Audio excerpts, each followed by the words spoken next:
నమస్తే, welcome to our channel. ప్రస్తుతం మనం గాంధీ భవన్లో ఉన్నాం. సీఎం రేవంత్ రెడ్డి తెలంగాణలో ఇవాటికి సీఎం అయ్యి 2 ఏళ్ళు కావస్తుంది అనమాట. 2 ఏళ్ల సందర్భంలో మెట్టి సాయి కుమార్ ఆధ్వర్యంలో ఇక్కడ సెలబ్రేషన్స్ అన్ని జరిగాయన్నమాట. ఒకసారి మాట్లాడదాం. మరి 2 ఏళ్ళు వస్తుంది, కొంతమంది ఏమో హామీలు రాలేదు అని అంటున్నారు, వీళ్ళేమో హామీలు ఇచ్చామంటున్నారు.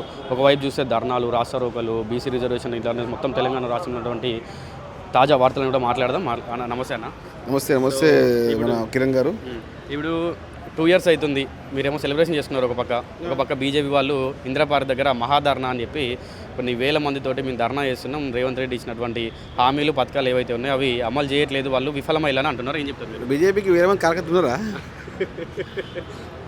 ఉండొచ్చు. అంటే వాళ్ళు ఏం చేస్తారంటే ఒక 5-6 మంది రాజకీయం చేస్తుంటారండి.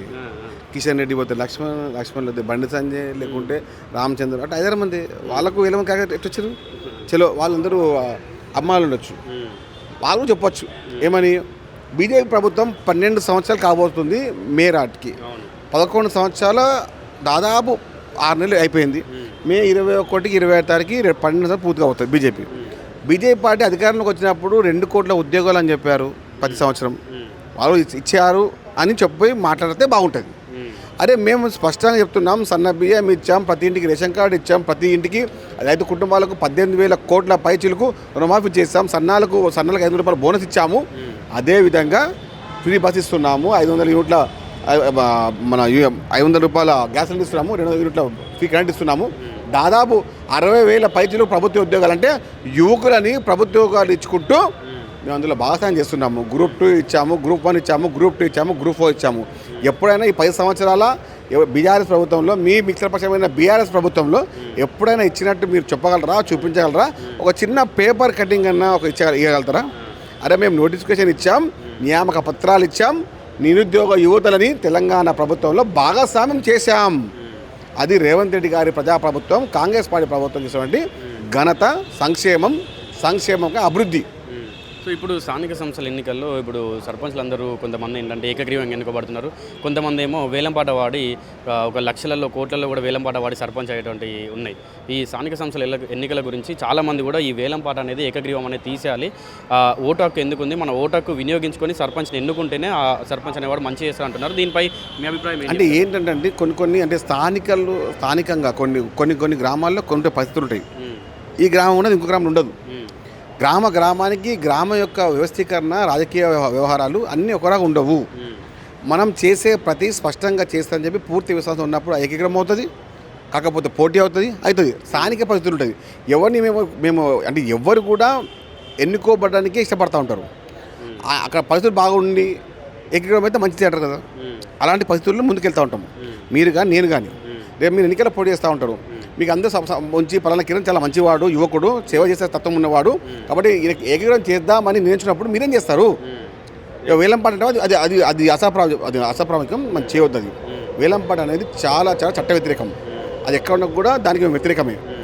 నిర్ణయాత్మక పరంగా ఉన్నప్పుడు వాళ్ళు కూర్చొని మాట్లాడి ఏకగ్రీవం చేసుకుంటే అది శాసన చట్టం ద్వారా ప్రకారం కానివ్వండి, పంచాయతీ చట్టం ప్రకారం నడుస్తూ ఉంటుంది. కానీ మన వ్యవహారం ప్రకారం వేలంపాట అంటే చాలా వ్యతిరేకం దానికి కాంగ్రెస్ పార్టీ. సో ఇప్పుడు బీజేపీ చేసినటువంటి 1 నేషన్ 1 ఎలక్షన్ ఉంది, దాని గురించి ఏం చెప్తారు? అది అమల్లోకి వస్తే బాగుంటుంది అంటారా? నేను ఏమంటానంటే బీజేపీ ఎప్పుడు ప్రజాస్వామ్యబద్ధమైన పనులు ఎప్పటికీ సిద్ధంగా ఉండదు. ప్రజా వ్యతిరేకానికే వాళ్ళు సిద్ధంగా ఉండి వాళ్ళ వ్యవహారం కోసం వాళ్ళు మాట్లాడుతూ ఉంటారు.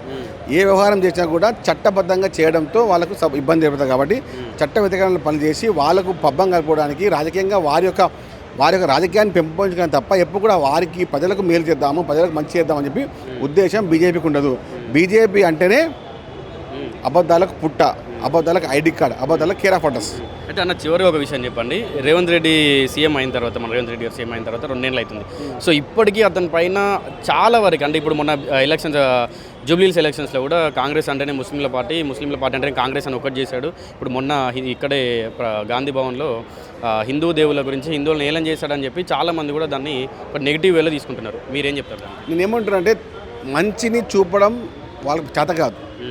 బీఆర్ఎస్ మీడియా కానీ బీజేపీ చేత కాదు. ఆయన చెప్పిన విధానం వేరు, ఆయన చెప్పాల్సిన విధంగా చెప్తా ఉంటే, కానీ వీరు కావాలని రాజకీయ ఉద్దేశం, ఇబ్బంది పెట్టాలి, ఆయన బద్నాం చేయాలనే ఉద్దేశంతో ఏదో ఒక కలిపి చెప్తా ఉన్నా. నేను చెప్తున్నా అంటే నేను ఎంకనే ఉన్నా కదా, ప్రత్యక్షంగా నేను చెప్తున్నా. కట్టర్ హిందూ అంటే రేవంత్ రెడ్డి. ఒకటే ముచ్చటగా. ఇంకేం లేదు. అరే ఎన్ని పూజలు చేస్తాడు, ఎన్ని నియమం పూజ చేస్తాడు. మార్నింగ్ ఉదయం 5 o'clock పూజ చేసి ఆయన చేస్తాడు. ఆయన హిందూ వ్యవస్థని, హిందూ యొక్క సామాజిక వాతావరణాన్ని ఆయన వ్యవస్థ చేస్తారు. ప్రతిరోజు మీరు చూడొచ్చు, ఉగాదికి చూడొచ్చు, అమ్మ వినాయక పూజ చూడొచ్చు, అమ్మవారి పూజ చూడొచ్చు, అదేవిధంగా శ్రావణ మాసం కానివచ్చు, కార్తీక పది పూజ చేస్తూ ఉంటాడు. మీరు చెప్పాలన్నా బీజేపీ నాయకులు మాకు చెప్పాలన్నా? అంటే మీ సర్టిఫికేట్ మాకు కావాలన్నా? బీజేపీ నాయకులు సర్టిఫికేట్ ఇస్తే మేము హిందువులమా? ఇదే ఇక్కడ మాట. బీజేపీలే డూప్లికేట్ హిందువులు, బీజేపీ పార్టీలో ఉన్న డూప్లికేట్ వాళ్ళే. వాళ్ళు కేవలం ఎన్నికలకు సంబంధించిన నాయకులు మాత్రమే. బీజేపీ కేవలం ఎన్నికలకు హిందువులు వాడుకుంటుంది తప్ప ఎప్పుడు కూడా హిందువులు అంటే కుల్ల మాట. కిరణ్ 12 సంవత్సరాలు కాబోస్తుంది. ఎప్పుడైనా కానీ కేంద్రం నుంచి బండి సంజయ్ కానీ కిషన్ రెడ్డి కానీ ₹1 హిందూ దేవాలయానికి వచ్చిండా? ఎక్కడైనా కూడా ఒక గుడిలో ఒక నూనె పోసిండా, దీపం వెలిగించిండా? ఇంత దుర్మంగా మాట్లాడండి. అరే రేవంత్ రెడ్డి గారు ఇంత పక్క ఉండు కాబట్టే అక్కడ భద్రకాళి టెంపుల్కి, ఇక్కడ అలంపూర్ జోగులాంబ టెంపుల్కి, వేముల రాజన్న టెంపుల్కి, అదేవిధంగా కొండగొట్ట అంజన టెంపుల్కి, భద్రాద్రి శ్రీరాముల టెంపుల్కి, యాదగుట్టకు, ఈ టెంపుల్లకు వాటి యొక్క నిర్మాణానికి అభివృద్ధికి కొన్ని వేల కోట్ల రూపాయలు వెచ్చించిన ఎవరైనా ముఖ్యమంత్రి ఉన్నారంటే భారతదేశంలో యనుమల రేవంత్ రెడ్డి గారు మాత్రమే. దీనికన్నా నిదేశం మీకు ఏం కావాలన్నా చెప్పండి. అరే వేములవాడ టెంపుల్ గత ఎన్ని సంవత్సరాలుగా అట్లే ఉంది. ఇప్పుడు చూడు కొన్ని వందల కోట్లతో అభివృద్ధి అవుతూ ఉంది. కానీ విని ఎరగని రీతిలో దక్షిణ కాశీ అంటాం కదా, ఆ దక్షిణ కాశీని తెలంగాణలో మరొక విధంగా మరొక ప్రత్యేక గాంచే విధంగా ముందుకెళ్తా ఉన్నాం.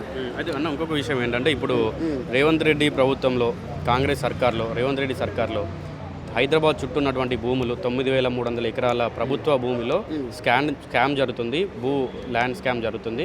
దాదాపు ఒక 5 లక్షల కోట్ల నుండి 6 లక్షల కోట్ల వరకు రేవంత్ రెడ్డి స్కామ్ చేస్తున్నారని మొన్న డైరెక్ట్గా కేటీఆర్ లైవ్ పెట్టి మరి దీని గురించి నేను ఎక్స్పోజ్ చేస్తా ఉన్నా, నా దగ్గర అన్ని ఆధారాలు అని చెప్పింది. ఏం చెప్తాను? అరే వాడొక బట్టబాజీ గాడు. కేటీఆర్ అనేటోడే బట్టబాజీ, బలాతూరు దిగినోడు. వానికి ఏం తెలుసు?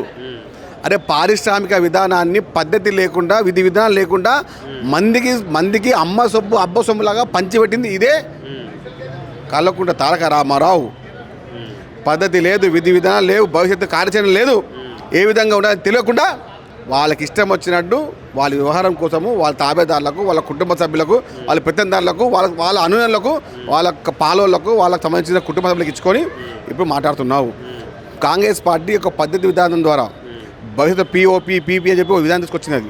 అదే ముందుకెళ్తా ఉన్నాము. అదే మాట్లాడే ముందు కొంచెం సిగ్గుండాలి, తెలుసుకొని మాట్లాడు. మున్సిపల్ మంత్రిగా పనిచేసినావు, అడ్డమైన మాటలు మాట్లాడకు. ఎమ్మెల్యేగా ఉన్నావు, ఎప్పుడు అహంకారంగా మాట్లాడకు, తెలుసుకొని మాట్లాడు. సంవత్సరం లేకుండా సంవత్సరం మేము ఇస్తాం నీకు. విజ్ఞానంగా మాట్లాడితే నీకు గౌరవం ఉంటుంది. అజ్ఞానంగా మాట్లాడితే తెలంగాణ ప్రజలు మిమ్మల్ని చీ కొట్టురు, ఇప్పుడు తూ కొడతారు. చీకి తూకు చాలా ఫరక్ ఉంటుంది. చీ అంటే చీ అన్నట్టు, తూ అంటే ముఖం ఉంచి కొడతారు. అలాంటి పద్ధతి తెచ్చుకోకండి. కల్వకుంట్ల తారక రామారావు గారు మీ మతి పోతా ఉంది. అధికారం లేకుంటే మీరు ఏం మాట్లాడితే మీకు అర్థం కావట్లేదు. కాబట్టి మీకు తెలియాలంటే చెప్తాము, సమాచారం లేకుండా మేము ఇస్తాము. రండి, ఆయన నేర్పిస్తాం, గాంధీ రండి. Thank you.